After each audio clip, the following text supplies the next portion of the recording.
મિત્રો YouTube ઉપર learning Gujarati લખશો એટલે નીચે સબસ્ક્રાઇબ બટન દેખાશે, ત્યાં ક્લિક કરશો, બાજુમાં બેલ આઇકોન છે એ પણ દબાવશો જેથી મારા નવા વિડિયોના નોટિફિકેશન તમને રેગ્યુલર મળતા રહે। નમસ્કાર મિત્રો, લર્નિંગ ગુજરાતી ચેનલમાં આપનું સ્વાગત છે। આજના વિડિયોમાં આપણે જોઈશું પીરિયોડિક જે ટેસ્ટ એસેસમેન્ટ છે એનું જે ઓનલાઈન માર્ક્સની એન્ટ્રી છે એ કઈ રીતે કરશું। શરૂઆત કરીએ। સૌપ્રથમ ગૂગલ ક્રોમ ઉપર જઈશું, ત્યાં આપણે ssa.gujarat.org જે આપણી મેઇન વેબસાઇટ છે એના ઉપર જઈશું। ત્યાં હોમ પેજ ઉપર જ અહીંયા પીરિયોડિક એસેસમેન્ટ ટેસ્ટ એની ઉપર ક્લિક કરશું। ત્યારબાદ તમારું યુઝરનેમ અને પાસવર્ડ નાખશો કે જે આપણે આધાર ઇનેબલ ડાયઝમાં ચાઇલ્ડ ટ્રેકિંગ સિસ્ટમમાં જે આપણે યુઝરનેમ અને પાસવર્ડ વાપરીએ છીએ એ જ તમારે આની અંદર નાખવાનો છે। બાજુનો જે કેપ્ચા કોડ છે એ આપણે અહીંયા એન્ટર કરીશું। ત્યારબાદ લોગિન ઉપર ક્લિક કરશો એટલે આ રીતની ઇન્ટરફેસ આવશે। સૌપ્રથમ અહીંયા તમારું નામ આવી જશે શાળાનું।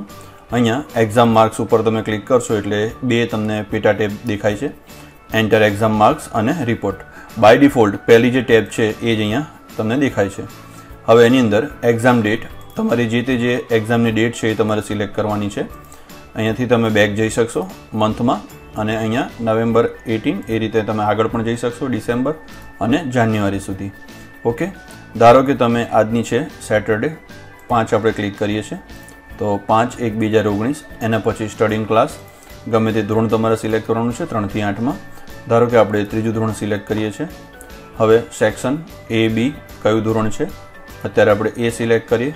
સબ્જેક્ટ ધોરણ 3માં જે વિષયના માર્ક્સ આપણે મૂકવાના હોય આમાંથી એ આપણે સિલેક્ટ કરશું। ધારો કે ગુજરાતી તો ગુજરાતી સિલેક્ટ કરી અને ગો ઉપર ક્લિક કરશો।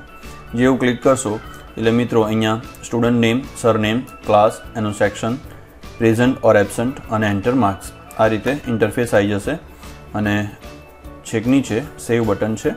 અહીંયા 41 બાળકોનું લિસ્ટ છે, બરાબર।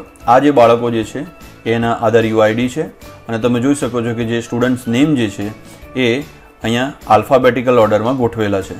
એટલે તમે પહેલાં જ આપણને સૂચના હતી કે જે પણ બાળકો જે છે વર્ગવાર એ તમામ વર્ગના બાળકોનું કુમાર અને કન્યા એ ભલે હોય પણ સ્ટુડન્ટ નામ જે છે એ તમારે આલ્ફાબેટિકલ ઓર્ડરમાં તમે ગોઠવી રાખશો તો જ અહીંયા તમને માર્ક્સ પૂરવામાં સરળતા રહેશે।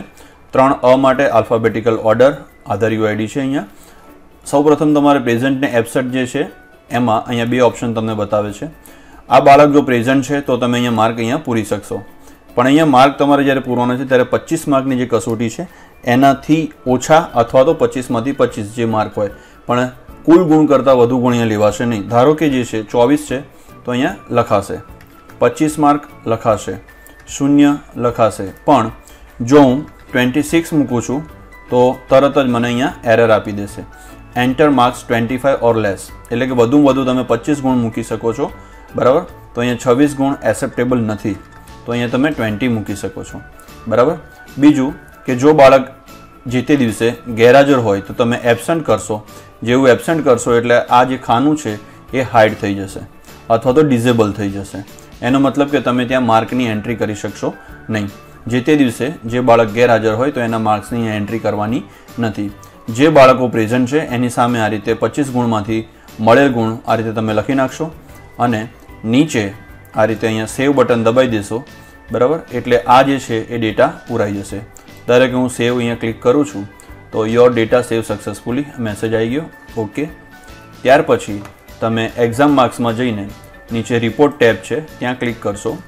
હવે એક્ઝામ જે ડેટ છે એમાં આપણે 5 તારીખ માટે આપણે ડેટા ભર્યો હતો સિલેક્ટ, ધોરણ 3 માટે ભર્યો હતો અને ધોરણ 3A માટે સિલેક્ટ, ગુજરાતી વિષય માટે આપણે ડેટા ભર્યો હતો।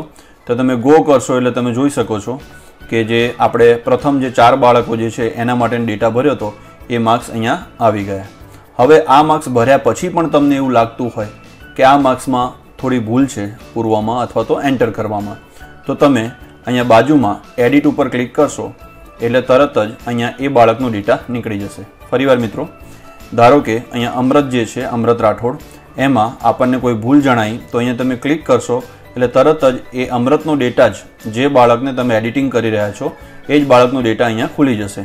ત્યાં તમારે માર્ક્સ નામનું જે ખાનું છે એની અંદર અહીંયા 25ની જગ્યાએ ધારો કે તમારે 21 કરવાના રહી ગયા તો અહીંયા 21 કરીને પછી તમે અપડેટ કરશો એટલે તરત જ ફરીવાર એક મેસેજ આવશે, અપડેટેડ સક્સેસફુલી, ડેટા અપડેટ થઈ ગયો. તમે જોઈ શકો છો કે એ બાળકના 25ની જગ્યાએ હવે 21 માર્ક પૂરાઈ ગયા. તો આ રીતે તમે એડિટિંગ પણ કરી શકો છો. બરાબર. તો આ હતું મિત્રો આ અપડેટ. અહીંથી તમે લોગઆઉટ થઈ શકો છો. લોગઆઉટ કરશો એટલે અહીંથી લોગઆઉટ થઈ જશો. પિરિયોડિકલ એસેસમેન્ટ ટેસ્ટ, આ રીતે માર્ક્સ તમે ઓનલાઈન એન્ટ્રી કરી શકશો. આવતા વિડીયોમાં કોઈ નવી માહિતી સાથે મળશું. અસ્તુ.